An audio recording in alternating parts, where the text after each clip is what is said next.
Gracias, Geraldine, gracias por la invitación. Oye, en honor al tiempo, empezamos el tiro. Sí, Excelente, voy a compartir la pantalla. Entonces, aquí estamos. ¿Ya? ¿Se ve bien ahí? emergencia. ¿Aló? ¿Estamos bien? Ya. Paloma tiene el audio encendido. No sé si lo podría apagar, por favor. Paloma, denle nomás. Geraldine, tú me dices cuándo empezamos. Estamos listos. Ok, bueno, oye, gracias por la invitación. Me contactaron para hablarles un poco de trasplante pulmonar en Chile. Eh, yo soy Pedro Felipe Undurraga, yo soy cirujano tórax, cirujano trasplante, trabajo en el Instituto Nacional del Tórax, en la Clínica Las Condes. eh, y bueno, lo que les vengo un poco a contar es cómo funciona esto del trasplante pulmonar y qué es. Mira, el trasplante pulmonar básicamente es un procedimiento quirúrgico que se realiza en casos de falla pulmonar irreversible y en general son fallas pulmonares catastróficas y progresivas, ¿ya? Consiste básicamente en una neumonectomía que es uni o bilateral para implante de uno o dos pulmones donados. ¿Ya? Lo voy a explicar un poquito mejor eso, en el fondo como para que no les quede duda. Pero básicamente sacar uno o dos pulmones de un paciente que tiene esta falla pulmonar catastrófica para el implante de uno o dos pulmones donados. En Chile funciona una lista única nacional. Básicamente, una vez que tú, por patología, digamos, eres candidato a trasplante, se te hace un estudio muy exhaustivo, completo, que es muy biopsicosocial. O sea, en el fondo tienes que, primero, calificar para trasplante y segundo, que tu cuerpo tolere el trasplante. O sea, no tienes que tener patologías asociadas, o sea, tiene que ser muy monoórgano la falla, ¿ya? O sea, en general se hace un estudio completo que no hayan cánceres asociados, que no hayan otras enfermedades asociadas, etcétera. Y una vez que se finaliza ese estudio, ese paciente se va a una reunión que es un comité, digamos, multidisciplinario, donde se decide si es candidato a trasplante o no. Una vez que pasa toda esa barrera, este paciente ingresa a esta lista de espera nacional, donde en pulmón son catalogados, o digamos, se hace un ranking de estos pacientes, por un sistema que es internacional que se llama el LAS, que es el Lung Allocation Score, que básicamente te da un puntaje de acuerdo a tu patología pulmonar, ¿ya? Esto te ordena en la lista de espera. Prioridad tienen los pacientes pediátricos y los pacientes que están conectados a ECMO, ¿ya? Que ECMO, como para que sepan, es un pulmón artificial, ¿ya? Esos son los pacientes de prioridad, pero todos tienen un LAS y de acuerdo a eso están catalogados en la lista. Pero frente a un pulmón donado, tú básicamente no es que el primero se trasplante primero, el segundo se trasplante segundo, sino que frente a un pulmón donado, lo primero que se pregunta es qué grupo sanguíneo tiene, qué peso y talla tiene, entonces tú estás compitiendo en esa lista de espera finalmente con los de tu peso, talla y grupo sanguíneo. Esto es más o menos como un esquema de cómo funciona frente a un donante, se avisa, se hacen todas las cosas que hay que hacer, hay un receptor entonces que es compatible en la lista de espera, de acuerdo a lo que les pongo ahí abajo, ¿no es cierto? Que es grupo sanguíneo, peso, talla y el HLA, que básicamente es la histocompatibilidad, o sea, compatibilidad de tejidos de acuerdo a receptores. Y este paciente se decide que da trasplante. Muy sintético en qué consiste la técnica quirúrgica. Básicamente la técnica quirúrgica existe la posibilidad de trasplantar uno o de trasplantar los dos pulmones, un pulmón izquierdo, un pulmón derecho o los dos pulmones en el mismo paciente. Cuando un trasplante monopulmonar, la incisión que se hace es una toracotomía, que es, digamos, una incisión en el tórax, digamos, en el espacio intercostal correspondiente. Esa se llama específicamente anterolateral, donde se realiza la extracción del pulmón, que eso se llama la neumonectomía, para después el implante del pulmón. Y esto que estamos viendo es la anastomosis bronquial, lo que está en gris y esas suturas que se ven ahí, me encantaría tener puntero, pero al parecer no puedo. Eh, ahí se está haciendo la anastomosis bronquial. Entonces, una vez que tú sacas el pulmón, tú preparas tu hilo pulmonar y dejas el bronquio del paciente receptor, o sea, el que va a recibir el pulmón, listo para recibir el pulmón, la arteria pulmonar y las venas pulmonares listas. Y eso después se anastomosa al pulmón donado, o sea, se anastomosa el bronquio, se anastomosa la arteria y se anastomosan las venas pulmonares, ¿ya? Y esto es otra visión donde estamos viendo, digamos, en un esquema cómo es la anastomosis bronquial, cómo están, digamos, dispuestos la arteria y las venas pulmonares, donde, digamos, abajo o suturadas se ven la vena y la arteria pulmonar izquierda, en este caso, del paciente que es el receptor del pulmón donado. Después vienen las anastomosis arteriales y del CAF venoso, que básicamente es un pedazo de aurícula del paciente donante que se anastomosa al CAF, o sea, a las venas pulmonares del paciente que es receptor. Y eso es lo que se ve más o menos en los esquemas, ¿no es cierto? Donde uno anastomosa la arteria pulmonar y las venas pulmonares, ¿de acuerdo? Eso en caso, todo esto a través de una incisión por toracotomía cuando se trata de un trasplante monopulmonar. Cuando un trasplante bipulmonar, la incisión que se hace es esa, y se llama un clamshell, y básicamente esto te da acceso a tener los dos hilios pulmonares completos. Entonces, tú te fijas que puedes trabajar por la misma incisión en el pulmón izquierdo o en el pulmón derecho, ¿ya? Y se hace la neumonectomía e implante pulmonar secuencial. Entonces yo saco el pulmón derecho, implanto el pulmón derecho, saco el pulmón izquierdo, implanto el pulmón izquierdo. Entonces la gran gracia es que mientras estoy implantando el segundo pulmón, el primer pulmón ya está conectado y respirando. Y después implanto el segundo pulmón. Eso se llama el trasplante bipulmonar secuencial, ¿ya? En Chile tenemos una muy baja tasa de donación, es una de las tasas de donación más bajas del mundo, ¿ya? Donde, para ponérselo en números, por ejemplo, en Chile es 4 por millón de habitantes, está subiendo un poquitito, versus España, que es 38 por millón de habitantes. España hace 25 años era exactamente lo mismo, o sea, tenía una tasa de donación bajísima, y han trabajado los últimos 20, 25 años en subir esa tasa de donación. Hoy día España, por leyes, por, digamos, cultura, por marketing, digamos, por publicidad, etcétera, etcétera, ha logrado unas tasas de donación más grandes del mundo. Y la verdad es que, como les voy a mostrar en la presentación, lo importante que es esta tasa donación alta. En Chile, a pesar de que es baja, logramos hacer bastante con esos órganos. El problema en Chile es que hasta antes de la nueva ley de trasplante, que salió ahora este año, existía un 70% de rechazo a la donación.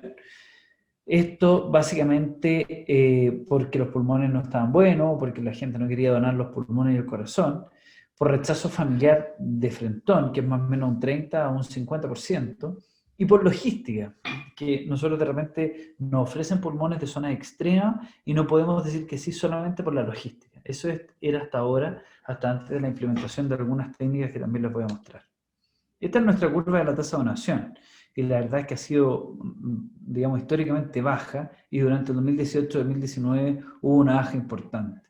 Ahora con la nueva ley de donación esperamos que esto aumente bastante, ojalá llegar en los próximos 5 o 6 años a unos 20 donantes por millón de habitantes, lo cual sería bastante adecuado. Lo que les decía es que la nueva ley de donación desde marzo del 2019, las personas registradas como no donantes tenían un año para confirmarse como no donante. O sea, si yo estaba inscrito como no donante, que eran 4 millones de personas, para confirmar mi calidad de no donante yo tenía que ir a una notaría y decir, oye, yo no soy donante, o hacerlo en registro civil, oye, yo no soy donante, confirmar, firmar y decir, yo no soy donante. Y ese paciente se le respeta su condición de no donante. Sí. Al 12 de septiembre del 2020, o sea, de este año, el 12 de septiembre recién pasado, tú no hacías ese trámite de confirmación, tú quedabas como donante, digamos, aceptado, ¿ya? Y la gran ventaja de esto es que si tú eres un donante, ¿de acuerdo? Que en el fondo ahora todos somos donantes, a no ser que yo diga no quiero ser donante, tu familia no se puede oponer a eso. Entonces no aparece la abuelita que cree que en el fondo, no sé, cualquier cosa, ¿me entienden? Y dice no a la donación de los pulmones, o sabéis que en realidad quiero que no sé, que enterrarlo con todos sus órganos, porque no, etcétera, ¿ya? Entonces no pueden venir o familiares a oponerse a la decisión del paciente en vida, que era de ser donante, ¿ya? Esto es extremadamente bueno porque nosotros sabemos, digamos, que un donante, está mal escrito, perdón ahí, un donante son 8 vidas que se salvan. Entonces, por cada donante, nosotros básicamente mejoramos y sacamos de una enfermedad terminal a por lo menos 8 pacientes, ¿ya? Tenemos pulmones, que pueden ser 1 o 2 pacientes, ¿de acuerdo? Si lo haces bilateral o monopulmonar, el corazón, los 2 riñones, ¿de acuerdo? El hígado, que el día el hígado puede ser entero, puede ser por parte, el páncreas, ¿de acuerdo? El intestino delgado, los ojos, digamos, falta la piel, faltan los huesos, ¿ya? En el fondo, básicamente un solo donante hoy día nosotros lo estamos ocupando para poder sacar de una enfermedad terminal o de una condición letal a por lo menos 8 pacientes. Eso es lo importante de la donación. Y en el fondo, gente que esté partiendo en medicina, ese es el concepto que tiene que tener, ¿de acuerdo? En Chile, afortunadamente, y en casi todo el mundo, yo te diría muy excepcionalmente, estos mitos del, ¿cómo se llama?, del tráfico de órganos y cosas, por supuesto que existen, te fijas, pero en Chile es implanteable, o sea, es absolutamente implanteable, o sea, tendría que haber una UCI y un pabellón clandestino donde se pusieran, no sé, un hígado, o sea, es absolutamente implanteable. Y la verdad es que en nuestra condición de país, las leyes y la rigurosidad con que se determina la muerte encefálica es brutal. Entonces, son situaciones extremadamente serias cuando se determina una muerte cerebral. Y digamos, la maquinaria que se forma frente a este paciente en muerte cerebral es enorme. Y se los digo así, digamos, a ustedes, digamos, que están estudiando medicina. Cuando uno se dedica al trasplante, uno tiene, digamos, la gran ventaja de que está ahí a los dos lados de la moneda. O sea, cuando tú vas a un procuramiento, cuando tú estás ahí sacando los órganos de un paciente, lo que se respira en ese hospital, lo que hay en ese hospital, lo que uno ve de la familia, es la pena de un ser que parte, ¿de acuerdo? Enfrentarse a la muerte, es ver, digamos, el último aliento de vida y uno sacándole los órganos a un paciente. El paciente efectivamente, digamos, está en estado, digamos, está en muerte cerebral, o sea, un paciente que funciona pero que no hay cerebro, no hay de tronco arriba, no hay nada. Y ese paciente, digamos, está donando, está haciendo, como me gusta decirlo, digamos, el acto de entrega, el acto de solidaridad más grande que puede existir en un ser humano, digamos, que es decir, ¿sabéis qué? Mis órganos, o sea, ya no me sirven, tú tómalo, ocúpalo y sigue viviendo, ¿te fijas? Y absolutamente desinteresado. Entonces, cuando uno llega con esos órganos al otro lugar donde va a implantar, todo es vida, todo es esperanza, todo es la ilusión de poder salir de esta condición de enfermedad crónica, de un insuficiente renal crónico severo, de un paciente, digamos, con insuficiencia respiratoria severa, un paciente que se paraba de la mesa y se ahogaba. O un paciente con un daño hepático fulminante, o qué sé yo, un paciente que no podía ver por sus córneas, etcétera, etcétera. O sea, son puras catástrofes de salud donde básicamente tú llegas con un órgano que le dices, mira, aquí viene una nueva oportunidad que te entregaron en forma absolutamente altruista. Esa cuestión es maravillosa como médico poder vivirla. Distintos casos de donación. Esto es lo que te llaman así cuando te llaman a las 3 de la mañana, que por ejemplo una paciente de 29 años en la posta central con un TEC grave, te mandan una radiografía al celular, te fijas tú ahí 3 de la mañana viéndola en el celular, viendo qué tiene, qué no tiene, te dan algunos antecedentes menores y bueno, y ahí está la decisión de si partir o no partir. Pasa en todo Chile, entonces te pueden llamar de Antofagasta, te fijas, con un paciente de 19 años, esto es un caso real, entonces que tuvo un TEC grave, tuvo 12 horas en tubo urotraqueal, tiene una PAFI, que es la relación ventilación-perfusión, 498, o sea, es un donante ideal, pero está en Antofagasta, ¿te fijáis? Entonces tú tenés que pensar, que esto tiene tiempos de isquemia. O sea, un órgano, cuando tú lo sacas del cuerpo de un donante, empieza a correr un reloj. Y ese reloj, digamos, tiene un deadline, que es cuando el órgano muere. ¿Te fijas? Entonces tú tienes que tener todo el setting programado, cosa de poder sacar ese órgano, hacer todo lo que tienes que hacer y que ese órgano esté funcionando de nuevo en el paciente receptor antes de el deadline de ese órgano. Entonces, tú tienes que correr, ¿ya? Esa es digamos, el estrés que se vive en trasplante. La situación hoy día en nuestra lista de espera es crítica, ¿de acuerdo? Hoy día hay un poquito más, son como 42 pacientes. En general, los últimos 10 días han fallecido 2 pacientes, es más o menos una mortalidad bastante, hay 3 urgencias nacionales, y hoy día tenemos una mortalidad casi prohibitiva en nuestras listas de espera, digamos. O sea, es muy alta la mortalidad en nuestras listas de espera, básicamente por la baja tasa de donación y porque, por toda la logística que implica un trasplante, ¿no? Pero bueno, como somos patológicos, digamos, somos optimistas patológicos, como digo yo, ¿cómo mejoramos este cuento? O sea, ¿cómo hacemos que esto mejore? De acuerdo, estamos en una situación negra, pero pucha, tenemos que salir y tenemos que salir jugando. Entonces, ¿cómo lo vamos a hacer?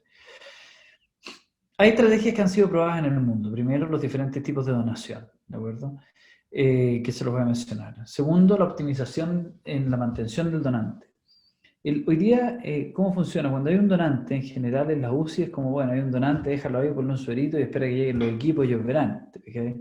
Bueno, eso es un tremendo error que estamos tratando de solucionar.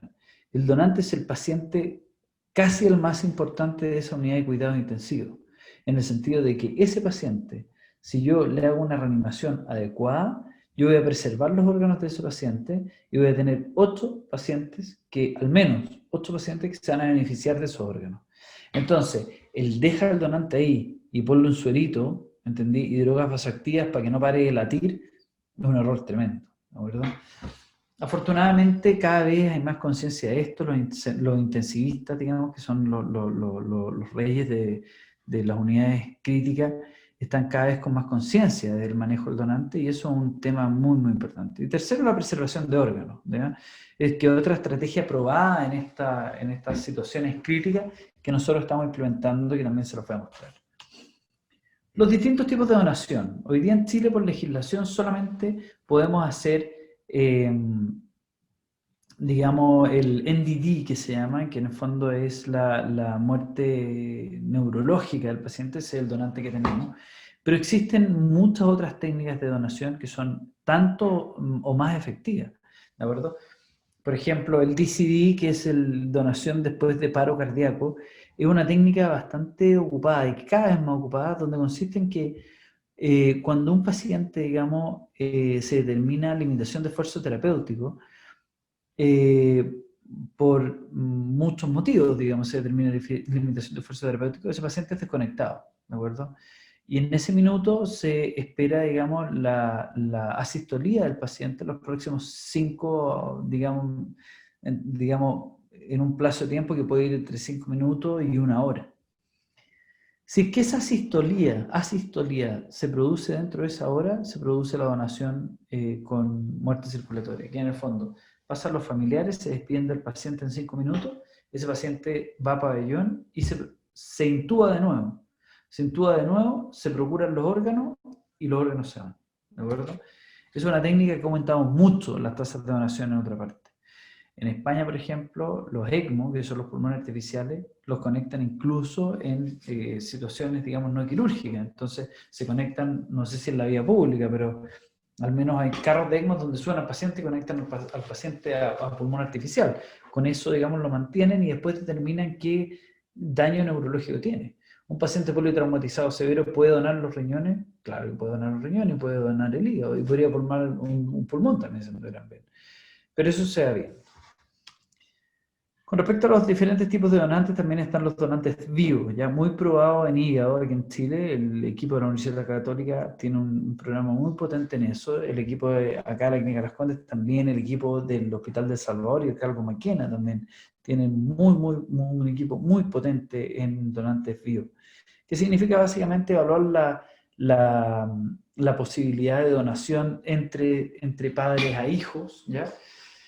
o viceversa, y con eso lograr la optimización o, digamos, el reemplazo del órgano afectado. Con respecto a la mantención del donante, tan importante que, por ejemplo, aquí estamos viendo los donantes por millón de personas en el 2017, donde en España, digamos, es tremenda, va bajando, y en Chile es muy baja, ¿ya? Sucede que si nosotros logramos mantener al menos esa baja tasa de donación, mantener bien los donantes, es un tremendo avance que podríamos lograr, ¿ya? Otro problema que tenemos en Chile es la logística. En Chile todos nuestros centros de trasplante están en Santiago, lo cual hace que queden hacia el norte 2 horas en vuelo, ¿te fijas? Y hacia el sur 3 horas en vuelo con suerte, para poder cubrir todo Chile. Eso hace que en el fondo tu área de donación efectiva sea muy chica. Entonces tú tienes esta área de donación donde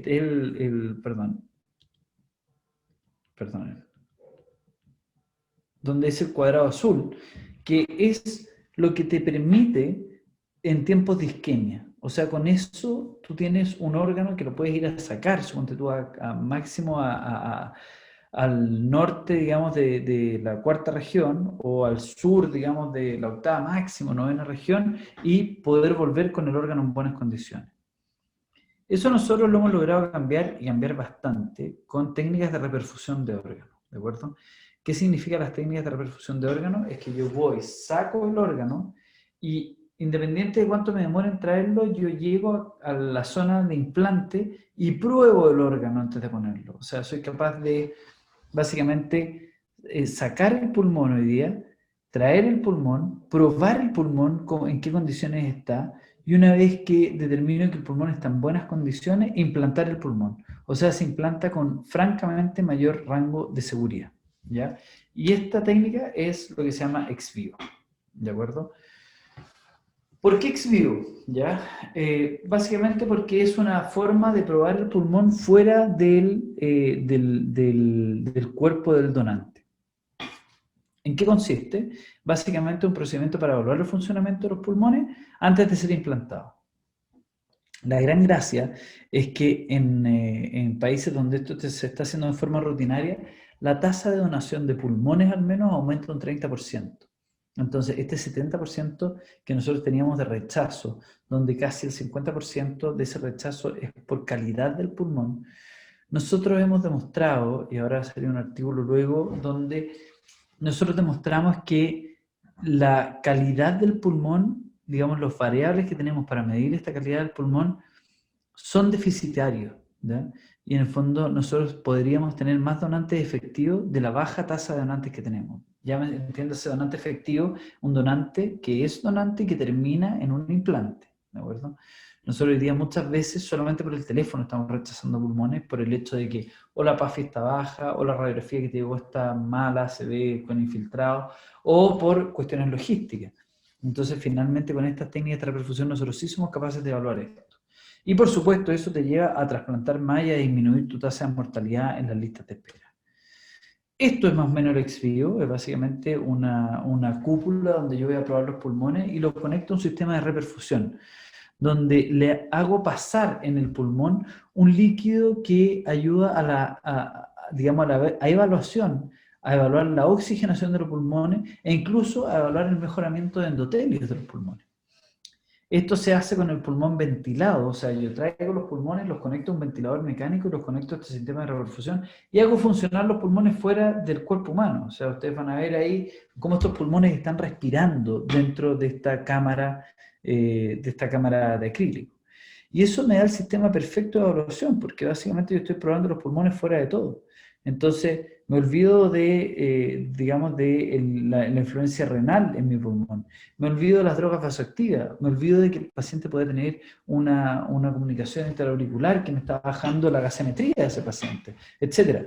Entonces, yo estoy hablando solamente de los pulmones. Y esto es tan interesante que en el fondo te lleva a pensar de que tú podrías incluso hacer tratamientos dentro de este pulmón, cosa que se está haciendo. Entonces, por ejemplo, suponte tú te donan un pulmón que tiene una infección del lóbulo inferior izquierdo. Entonces yo le voy a pasar megadosis de digamos, de antibiótico a este pulmón, porque me da lo mismo. No voy a sacrificar riñón, no me va a hacer una hepatitis medicamentosa, porque no hay nada. Es un modelo perfecto donde yo voy a probar mis pulmones. Y esto es el ex vivo, ¿de acuerdo? El ex vivo es esa cámara, aquí lo estamos haciendo acá en la clínica, donde esos pulmones son donados.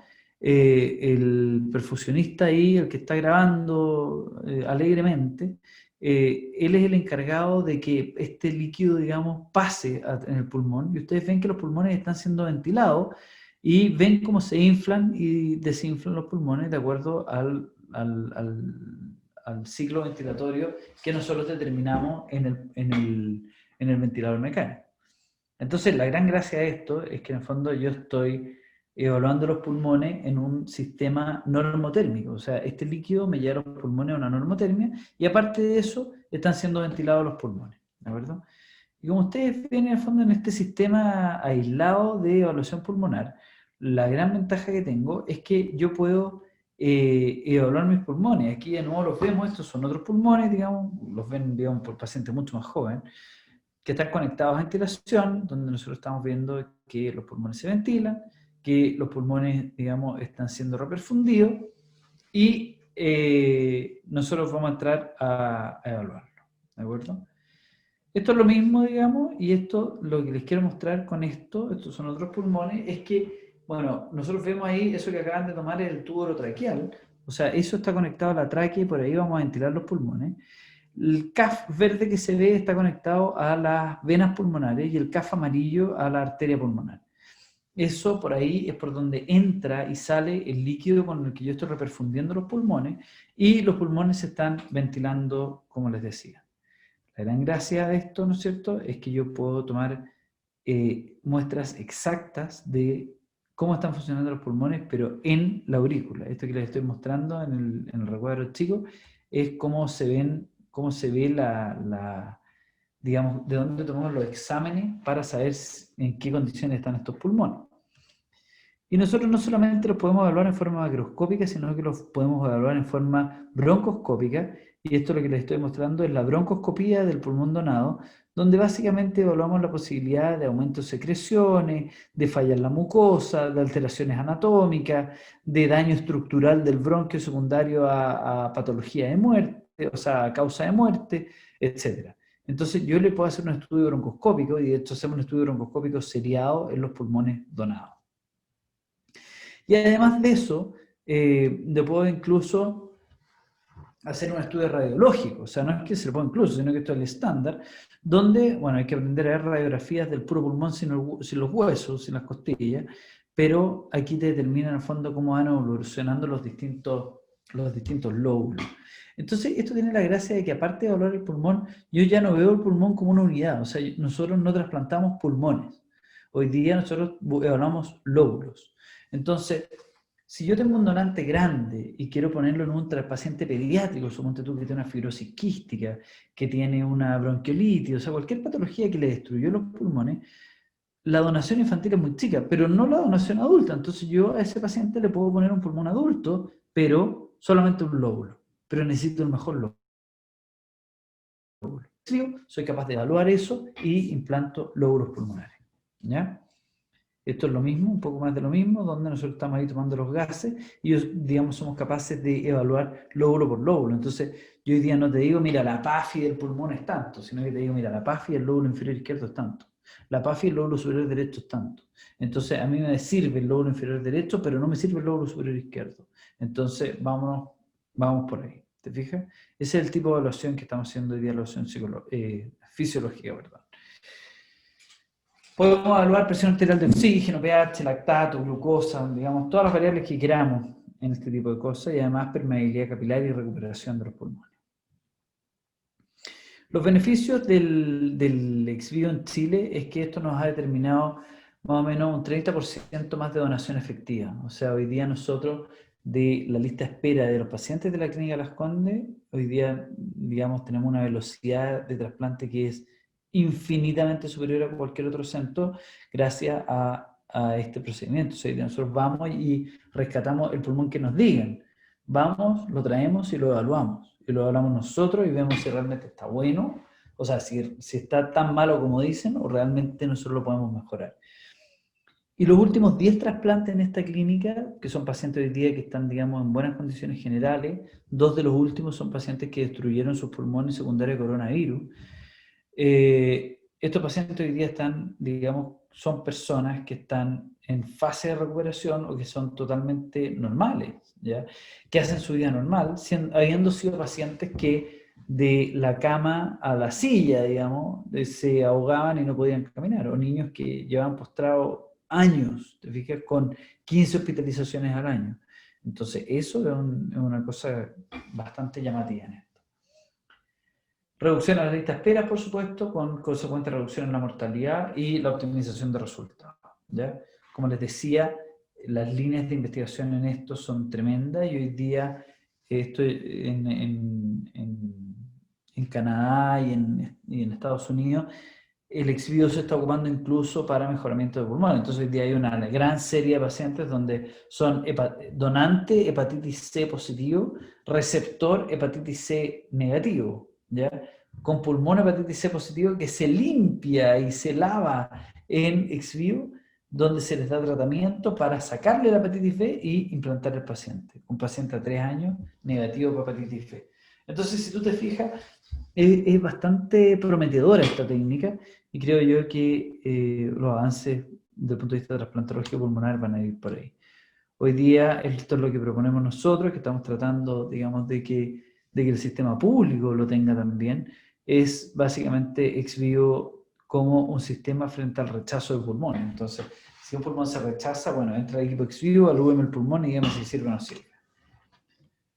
Casos clínicos. Esta paciente es la Antonella, una niñita de 7 años de Puerto Montt, una bronquiolitis obliterante, secundario en Steven Johnson, usuaria de esa naricera que ustedes ven, que es un CPAP permanente, con múltiples hospitalizaciones desde los 3 años, y en marzo del 2019 empieza a descompensarse con distrés, etcétera, con muchas cosas, y finalmente se decide ECMO como puente de trasplante. O sea, llega a tal nivel que en el fondo hubo que conectarla a pulmón artificial, y con pulmón artificial ECMO como puente de trasplante. Esta es la Antonella en ECMO, una niña que en el fondo la ven con naricera, pero en realidad era tal su dependencia que no lo lograba, la angustia era mucha cuando se la sacaba, incluso con la naricera no conecta nada. Y empezó la rehabilitación en este pulmón artificial, que es esa máquina que ven ahí, digamos, donde básicamente se oxigena la sangre fuera del corazón y se limpia, y ella empieza su rehabilitación. La rehabilitación, como pueden ver, este video lo encuentro muy motivador porque denota la tremenda preocupación y el desplante humano que necesitas, digamos, para que una niña logre su adecuada rehabilitación en ECMO. Y finalmente aparece un donante, vamos a ex vivo, esta es la curva del donante, partimos en PAFI cercana a 300, terminando en PAFI cercana a 400. Y lo que se hace es un trasplante bipulmonar bilobar, ¿de acuerdo? Que en el fondo consiste en, del donante saco un lóbulo y un lóbulo, y esos lóbulos son los que implanto en la cavidad de la paciente. Entonces se hace con volumen total calculado, o sea, hay una serie de cosas para saber que te va a funcionar un solo lóbulo.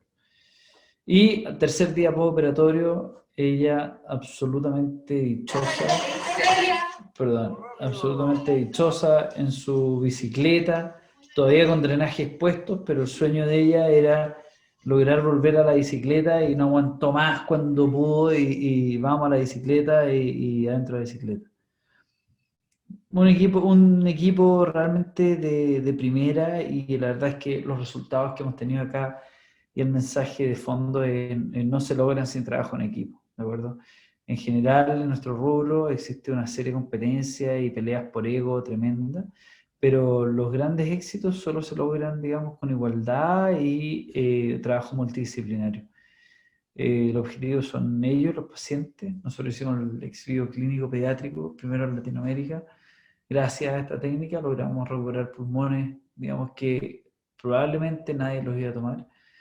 Y bueno, esa es la situación. Hoy día la Antonella, digamos, va al gimnasio, en todas partes, y nuevamente el eterno reconocimiento a nuestro equipo multidisciplinario de kinesiólogos, enfermeras, broncopulmonares, pediatras, cirujanos, etcétera, anestesistas, perfusionistas, eso. Así que eso era lo que quería mostrar. Muchas gracias por su atención y esa es más o menos un barniz de nuestra situación de trasplantología pulmonar en Chile. Muchas gracias.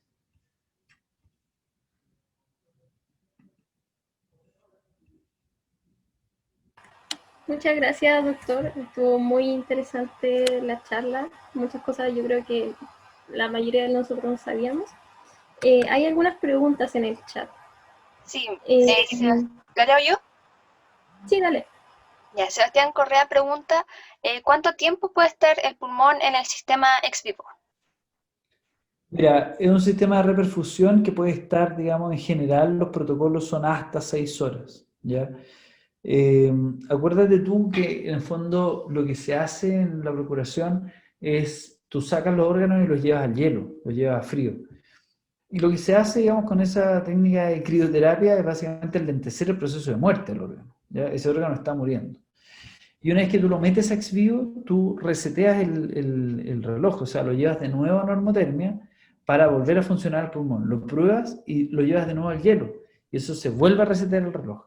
Entonces, la gran gracia que tiene esto es que si yo te voy a buscar el pulmón, me demoro 4 horas en llegar a Punta Arenas, ir y volver, traerlo a Santiago, te fijas en el mejor de los escenarios, o sea, desde que saco el pulmón, tengo que estar en 4 horas en Santiago, yo llego en esas 4 horas y no es que tenga que iniciar la cirugía, no, sino que lo meto a ex vivo, pruebo bien los pulmones, lo vuelvo al hielo y yo entre medio empecé mi cirugía a la hora 2 porque ya sabía que iba a ocupar los pulmones, te fijas, probablemente.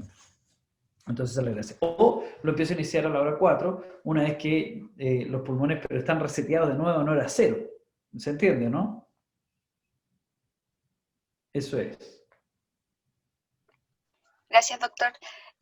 Luis pregunta, doctor, en trasplantes que son de características sorpresivas, ¿cómo es que se abarca el perfil inmunológico entre el donante y el receptor? No entiendo la pregunta de... por lo menos en pulmón no hay características sorpresivas de trasplante pulmonar. O sea, son pacientes que están estudiados en forma muy sistemática para trasplante pulmonar. ¿Ya? O sea, un paciente, digamos, incluso entrando en falla pulmonar catastrófica aguda, como es el caso de COVID, son pacientes donde nosotros dispusimos que había que hablar con los pacientes primero. Entonces, por ejemplo, los 2 pacientes que llevamos trasplantados con COVID son pacientes que estando en ECMO, estando en pulmón artificial, los despertamos, los empezamos a mover, son pacientes que hicieron rehabilitación física estando en ECMO, pero estaban vigiles y estaban conscientes. Entonces son pacientes que sabían que se iban a trasplantar.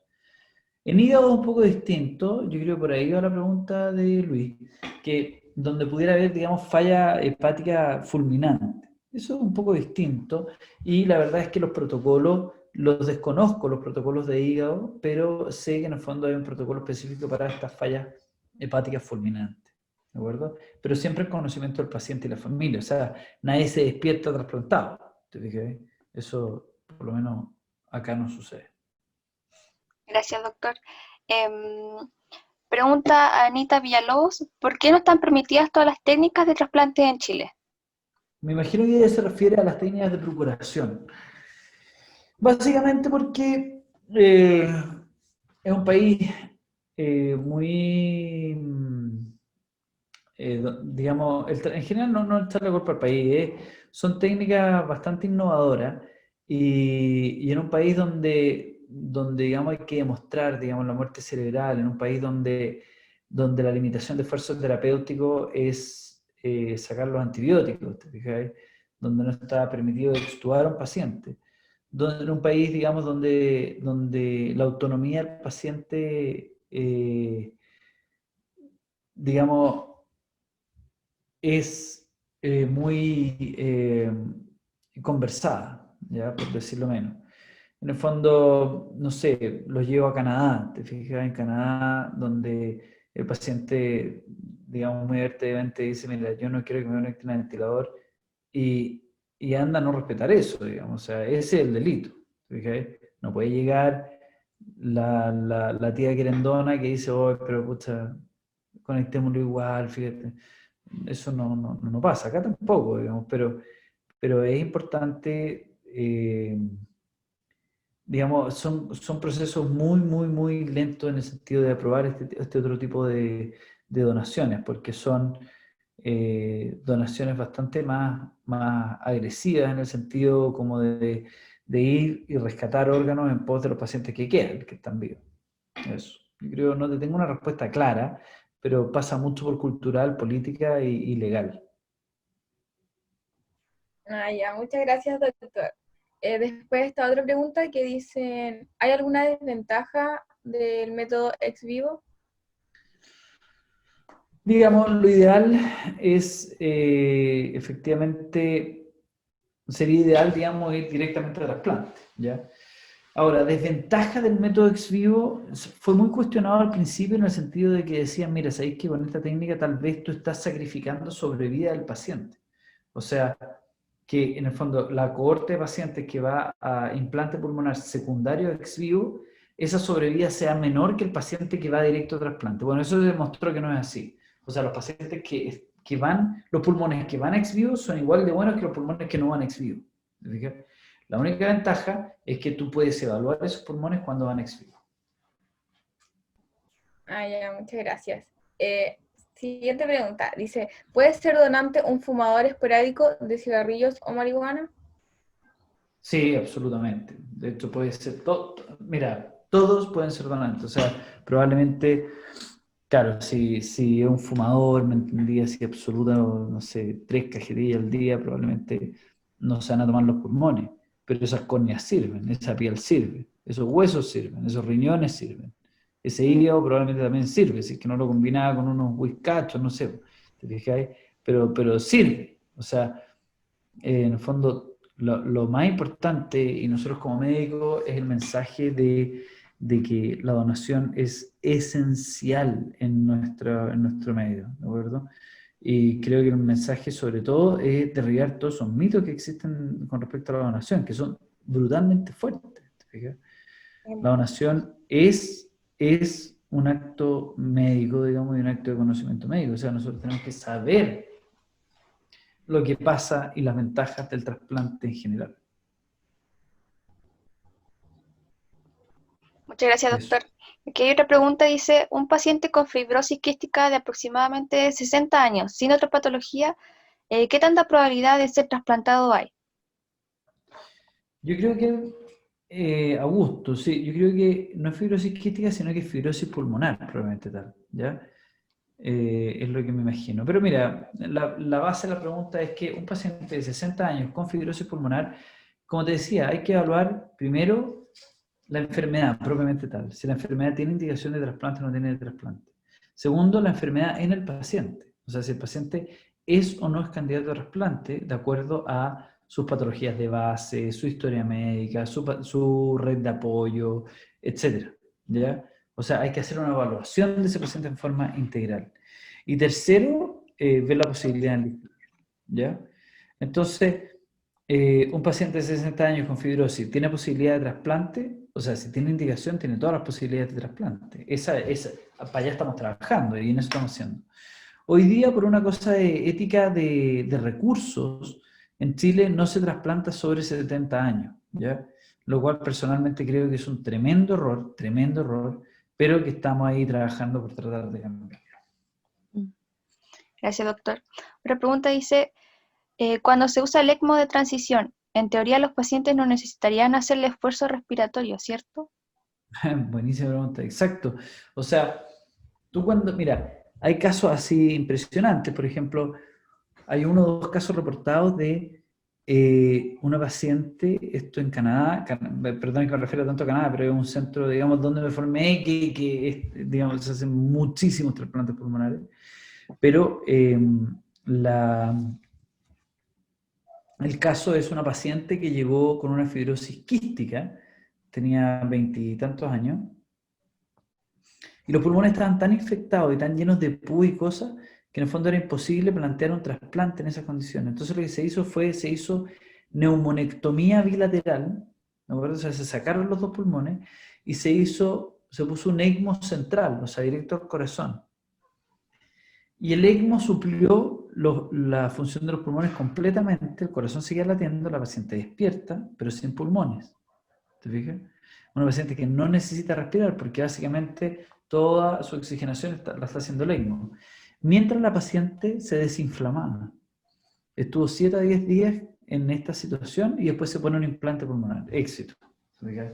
Entonces, el ECMO tiene esa gracia. El ECMO te permite, en el fondo, es un pulmón artificial. Entonces, efectivamente, ¿tú puedes estar en apnea en ECMO? Sí, puedes estar en apnea en ECMO. Muchas gracias, doctor. Geraldine pregunta, ¿a qué puede haberse debido el alza de donantes durante el año 2017? ¿Cuál estrategia sería la más efectiva para aumentar los donantes en Chile? Mira, yo creo que estas cosas son súper culturales. Yo creo que de frente en Chile lamentablemente funcionamos con teletones, ¿te fijas? Entonces, cada vez que hay un donante, o sea, cada vez que hay un niño que necesita, ¿no? Mira, es terrible, pero en el fondo lo que más vende son los niños y una historia teletonística. Entonces, cada vez que hay un niño y lo ponen en la tele y cosas, pucha, en general es bastante cuestionado, pero eso lleva a que haya algún movimiento, alguna sensación de que en realidad esto se necesita. Pero creo que esa técnica es muy mala. Yo creo que las técnicas que efectivamente sirven es el cambio de cultura, la educación a la población, y ocupar absolutamente todos los órganos que hay que ocupar. O sea, tener la capacidad de ir a buscar un pulmón a Putre y un pulmón al Cabo de Hornos, ¿te fijáis? Me entendí, a la base O'Higgins de la Antártida, donde hay un donante. O sea, nosotros como equipo de trasplante tenemos que ser capaces de rescatar absolutamente todos los pulmones que se nos ofrecen. Sí, toda la razón. Yo quería preguntar, ¿usted cree que haya un aumento en la cantidad de personas que necesiten trasplante de pulmón debido al COVID-19? Buena tu pregunta. No sé, no se sabe tampoco. Lo que sí se sabe es que produce una fibrosis pulmonar. No se sabe la evolución de esta fibrosis, ¿ya? En el fondo no se sabe si es progresiva, no es progresiva, si es estática, o sea, no sabemos cómo es. ¿Okay? Porque acuérdate tú que la fibrosis pulmonar es una enfermedad progresiva en el tiempo y con reagudización. Entonces, eso tiene indicación de trasplante, pero suponte tú que la fibrosis del COVID sea estática, o sea, no progrese en el tiempo, sino que incluso revierta en el tiempo. Entonces, no sé si va a haber una explosión, yo creo que va a haber, digamos, va a haber un aumento. Y sobre todo estos pacientes que estamos viendo cada vez más, que son pacientes con falla catastrófica monoórgano. O sea, son 2 pacientes que hemos trasplantado en Chile de post, digamos, secuelados de coronavirus, 26 y 36 años, ¿ya? Con falla monoórgano de destrucción pulmonar completa. Entonces, es muy inteligente tu pregunta, no tenemos una respuesta. Yo creo que sí, lamentablemente yo creo que van a aumentar la necesidad de trasplante pulmonar. Muchas gracias, doctor. No sé si hay más preguntas en el chat. No hay nada más.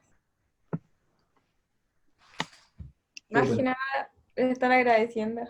Sí, no, excelente la presentación, súper interesante. Y ver esas imágenes de los pulmones también no es algo que uno tenga acceso a esas imágenes, entonces súper. Y el trabajo en equipo también, había un comentario por ahí que es súper importante destacarlo porque es un trabajo totalmente interdisciplinario, entonces súper Absolutamente, mira, en el fondo, como conversaba con un kinesiólogo la otra vez, le decía, mira, en el fondo yo puedo trasplantar y operar porque estás tú detrás. ¿Te fijas? O sea, si yo le pongo los mejores pulmones y no está el mejor kinesiólogo ahí, claro. no va a haber la misma posibilidad de éxito. Lo mismo con el luciólogo, o el luteólogo, ¿te fijas? Si no hay un gallo que sepa el cuento, ¿qué sacamos? Entonces, es súper importante. Y lo mismo con la enfermera, ¿te fijas? Y lo mismo con todo el mundo. Mira, yo siempre me acuerdo, personas que lo llevé de nuevo para allá en Canadá, me acuerdo una vez haber estado, y el camillero es un negro grande con la camilla, me dice, oye, sabes que estoy muy nervioso, llevando un paciente al pabellón. Y yo, ¿por qué estoy tan nervioso? Es que sabéis que en mi registro, en mi registro, el año pasado a esta fecha llevamos 120 trasplantes y hoy día llevamos 90. Entonces, me Wow. preocupa que bajemos el número. O sea, eso es lo que hay que lograr, ¿te fijas? O sea, que en el fondo sea un equipo tan compenetrado con el éxito, ¿entendí? Que nadie, o sea, que todos saben que su función es esencial. O sea, el tipo que sube al paciente en la camilla y lo lleva al pabellón es parte de la cadena de éxito para que ese paciente ande bien. Y ese tipo tiene que saber que es parte de la cadena de éxito. Y así todos, ¿te fijáis? Entonces creo yo que lo bonito de este trabajo es que, digamos, para tener éxito se necesita de un equipo multidisciplinario de verdad, ¿te fijáis? Claro. Donde cada uno sepa la importancia que tiene y que su éxito depende del éxito del gallo que está al lado. Ujú. Eso. No, muchísimas gracias, doctor, por su tiempo, por su dedicación. Tuvo muy buena presentación. Eh, Vamos a tratar de mandar la charla por los correos. Y eso. Súper. Oye, yo me despido. Fue un millón de gracias por la invitación. Lo que necesiten, aquí estamos. La Javi tiene mis datos, así que lo que necesiten, ahí estamos. ¿Ya? Sí, muchísimas gracias, doctor. Gracias, Perfecto. doctor. Esté Chao. bien. Que estén muy Chao, bien. gracias, se pasó, muchísimas gracias. Chao, chao. Muchas Y gracias a gracias. todos por conectarse también. Recuerden estar atentos a las redes sociales de Scope Chile para cualquier novedad que tengamos para ustedes. Muchas gracias a todos por Gracias a asistir. todos. Gracias. Chao, chao. Que estén bien.